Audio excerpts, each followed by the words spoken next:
Assalamualaikum warahmatullahi wabarakatuh.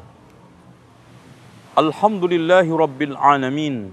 Wassalatu wassalamu ala ashrafil anbiya'i wal mursalin Muhammadin wa ala alihi wa sahbihi ajma'in. Walhamdulillahi rabbil alamin.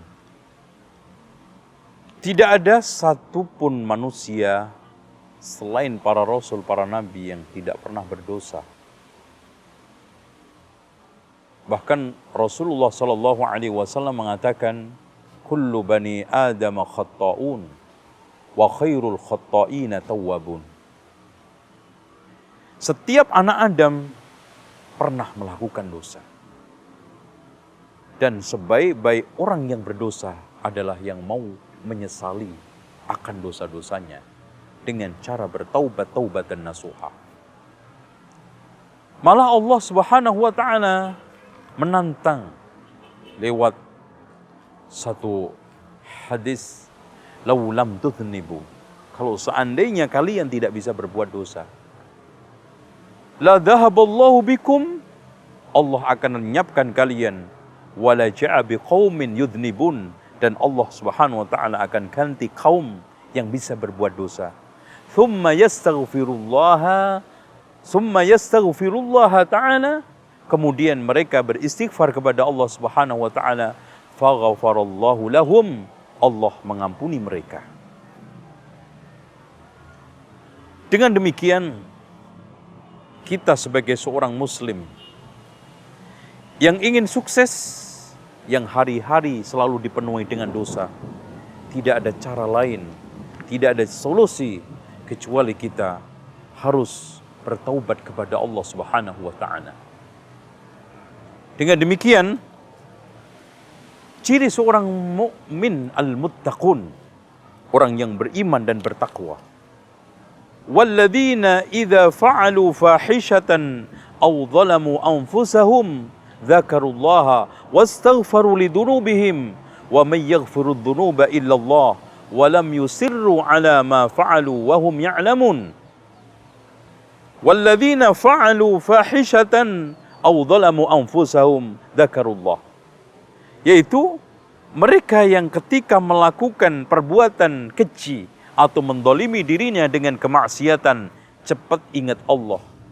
Karena dia sadar tidak ada zat yang mengampuni dosa kecuali Allah. Maka seharusnya seorang mukmin ketika berbuat dosa tidak curhat sama manusia, siapapun orangnya, termasuk ulama besar. Curhatlah kepada Allah. Dan sifat utama seorang muttaqin adalah walam yusirru ala ma fa'alu wa hum ya'lamun. Tidak terus-menerus melakukan kemaksiatan sementara dia sadar itu dosa. Sehingga ada suatu kaidah, tidak ada dosa besar bersama istighfar, dan tidak ada dosa kecil karena dilakukan israr, yaitu terus-menerus.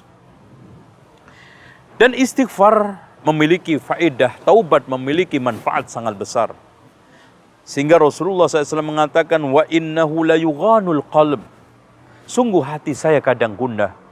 Wa inni la astaghfirullah ta'ala mi'ata marratin fil yaum, sehingga saya beristighfar kepada Allah 100 kali dalam satu hari. Namun terkadang ada di antara sebagian orang bertaubat mampu menghentikan total kemaksiatannya dan berubah menjadi orang baik, istiqomah. Tapi ada yang sebagian mau istiqomah, tetapi kadang-kadang tergoda melakukan kemaksiatan kembali, tapi cepat kembali lagi kepada kebaikan. Ada yang sebagian mereka melakukan maksiat, tetapi tidak selang lama kembali lagi, maksiat lagi, tobat lagi, kembali lagi. Tapi ada yang mencoba untuk bertaubat, tetapi setelah itu kembali ke maksiat, tidak bisa keluar dari kemaksiatannya lagi. Karena masih banyak rayuan hawa nafsu dan setan untuk bertahan di dalam kemaksiatan tersebut. Maka di sini dibutuhkan sikap yang pertama adalah al-ilm, yaitu ilmu. Terutama ma'rifatullah, ma'rifatul rasul, ma'rifatul dinil Islam. Dengan keilmuan, apalagi ilmu tersebut bermanfaat, membuat orang tersebut mengetahui hak-hak Allah. Demi Allah, kalau seandainya Semua hamba ini mengetahui besarnya rahmat Allah dan besarnya dosa dia, maka tidak ada kecuali sikap malu. Kemudian yang selanjutnya tidak kalah pentingnya adalah berpegang teguh dengan ajaran Allah Subhanahu wa taala. Berpegang teguh dengan agama Allah Subhanahu wa taala. Karena dengan cara itu dia akan cenderung lebih bisa istiqamah. Dengan cara itu dia akan lebih bertahan di atas kebaikan, tidak gampang kembali kepada keburukan. Kemudian yang ketiga yang tidak kalah pentingnya adalah membiasakan makan minum halal. Karena barang-barang yang halal ya, yang masuk ke dalam tubuh kita itu mempengaruhi jernihnya hati kita. Sehingga mudah diajak untuk ketaatan dan mudah diajak untuk mendekatkan diri kepada Allah Subhanahu wa taala. Lalu yang tidak kalah pentingnya adalah menjauhi teman-teman yang jelek. Karena al-mar'u ala dini khalilihi, orang itu tergantung agama temannya. Dan Rasulullah Shallallahu Alaihi Wasallam mengumpamakan perumpamaan yang sangat baik. Teman yang baik seperti penjual minyak wangi. Kalau tidak beli dicolekin atau minimal kena baunya. Tetapi teman jelek seperti pandai besi, kalau tidak kena apinya, debunya, minimal bau orangnya. Walaupun kita tidak melakukan maksiat, tetapi perlakuan jelek teman kita akan dengan mudah dinisbatkan kepada kita. Lalu yang tidak kalah pentingnya adalah menjauhi berlebihan di dalam makan, minum, bergaul, bicara, atau nongkrong-nongkrong. Ini juga membuat keruh, orang sulit untuk kembali kepada pangkuan Allah, kembali kepada ketaatan dan meninggalkan berbagai macam pelanggaran dan maksiat kepada Allah. Dan yang tidak kalah pentingnya, kita harus membaca dan membiasakan bacaan istighfar. Kenapa? Karena ibarat sekarang orang maksiat itu seperti anak jahat, jelek, durhaka yang diusir orang tuanya dari rumah.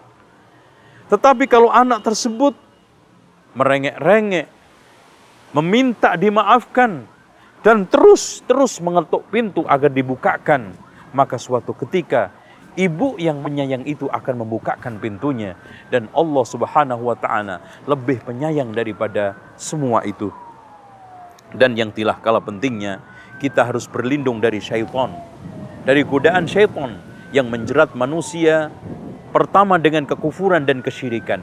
Kalau tidak bisa, maka dijerat dengan kebid'ahan. Tapi tidak bisa juga dijerat dengan dosa-dosa besar. Kalau tidak bisa juga dijerat dengan dosa-dosa kecil. Dan kalau gagal pun dijerat dengan sibuk perkara mubah, meninggalkan wajib, kewajiban-kewajiban terlantar karena yang perkara-perkara mubah. Dan yang selanjutnya sibuk dengan perkara yang utama, meninggalkan yang utama. Sibuk dengan tahajud sehingga sholat subuhnya tidak dikerjakan. Sibuk dengan sedekah, utang tidak dibayar. Dan yang terakhir dibunuh. Inilah cara-cara setan untuk menghancurkan, untuk melumatkan anak Adam. Dengan demikian, saya ingatkan kepada saudaraku seiman dan seislam. Kalau memang kita sekarang ini dibikin putus asa karena dosa kita. Aduh, saya bertobat juga, dosa lagi, bertobat dosa lagi. Udah tidak bertobat. Camkan bahwa Anda mati membawa dosa lalu bertaubat, itu lebih baik daripada mati membawa dosa tidak bertaubat. Taubat yang lalu untuk dosa yang lalu, ini dosa lagi, saya harus bertaubat kepada Allah Subhanahu wa ta'ala. Dan mumpung masih ada kesempatan, innallaha yaqbalu taubatal abdi ma lam yughargir. Allah akan menerima taubat hambanya selagi nyawa tidak di tenggorokan. Dan yang kedua, innallaha yaqbalu taubatal abdi ma lam tatlu'i syamsu min maghribiha. Allah akan selalu menerima taubat hambanya selagi matahari tidak terbit dari barat. Kita yakin seyakin-yakinnya semua kita pernah berdosa. Tapi alhamdulillah Allah memberikan jalan keluar, yaitu at-taubat. Ya ayyuhalladzina amanu tubu ilallahi taubatan nasuha. Wahai orang yang beriman, bertaubatlah kamu kepada Allah dengan taubatan nasuha. Taubat yang memenuhi syarat. Satu, menyesal. Kedua, melepas seluruh kemaksiatan. Yang ketiga, niat kuat untuk tidak kembali lagi. Dan kalau kaitannya hak-hak manusia, kita kembalikan. Dan juga yang tidak kalah pentingnya adalah ikhlas bukan karena motivasi duniawi, atau karena jabatan, atau karena sakit, tapi saya meninggalkan maksiat hanya karena Allah Subhanahu wa Ta'ala. Dan kata Rasulullah sallallahu alaihi wasallam, tuba liman mala'a sahifatahu istighfaran katsira. Sungguh sangat sukses, sungguh sangat hebat orang yang memenuhi catatan amalnya dengan istighfar yang sangat banyak. Astaghfirullahaladzim alladzi la ilaha illa huwal hayyul qayyum wa atubu ilaih. Mari kita sekarang mulai meninggalkan yang buruk untuk menuju kepada kebaikan. Tidak ada sesuatu yang sulit untuk ditinggalkan, kemaksiatan apapun. Dan jangan putus asa, Allah Subhanahu wa Ta'ala mengampuni dosa seluruhnya. Wa may yaghfirudz dzunuba illallah, termasuk syirik, kufur, zina, lesbian, homoseksual, dan berbagai macam dosa-dosa lain seperti memakan riba dan yang lainnya. Demikian, semoga Allah Subhanahu wa Ta'ala menjadikan kita innallaha yuhibbut tawwabina wa yuhibbul mutatahhirin, termasuk ayat ini. Dan kita memohon kepada Allah Subhanahu wa Ta'ala, semoga Allah Subhanahu wa Ta'ala mengambil kita kembali kepada Allah dalam keadaan bersih, tidak ada dosa. Karena sering saya umpamakan, kita dengan nyawa yang telah diberikan Allah seperti pinjam baju. Ada orang yang minjam baju, belum dipakai, sudah dibalikkan kepada pemiliknya. Ini anak hidup, belum balik, sudah diambil oleh Allah, sehingga kembali kepada almari lagi. Ada orang yang sekarang pinjam baju, sudah dipakai, tapi sebelum dikembalikan, sudah dicuci lagi. Dan ini juga beruntung, yaitu orang yang sudah besar, sudah balik, berbuat dosa, tapi sebelum kembali kepada Allah, sempat bertaubat membersihkannya. Dan yang ketiga, ada orang yang pinjam baju, belum sempat dicuci, sudah diambil pemiliknya. Dan otomatis nanti dicucinya adalah di neraka. Dibersihkan sesuai dengan kadar kotoran dosa tersebut. Dan yang terakhir, ada orang yang pinjam baju sobek. Otomatis tidak akan mungkin masuk almari, tidak akan mungkin masuk ke tempat yang baik. Tidak lain tempat yang pas adalah lap neraka jahanam. Karena orang seperti ini sudah sobek imannya, kafir. Innal ladzina kafaru min ahlil kitabi wal musyrikina fi nari jahannama khalidina fiha. Sesungguhnya orang kafir dari kalangan ahlu kitab dan musyrikun di dalam neraka jahanam kekal selamanya. Demikian aqulu qouli hadza wastaghfirullaha li wa lakum wastaghfirullahal azim innallaha huwal ghafurur rahim. Wassalamu alaikum warahmatullahi wabarakatuh.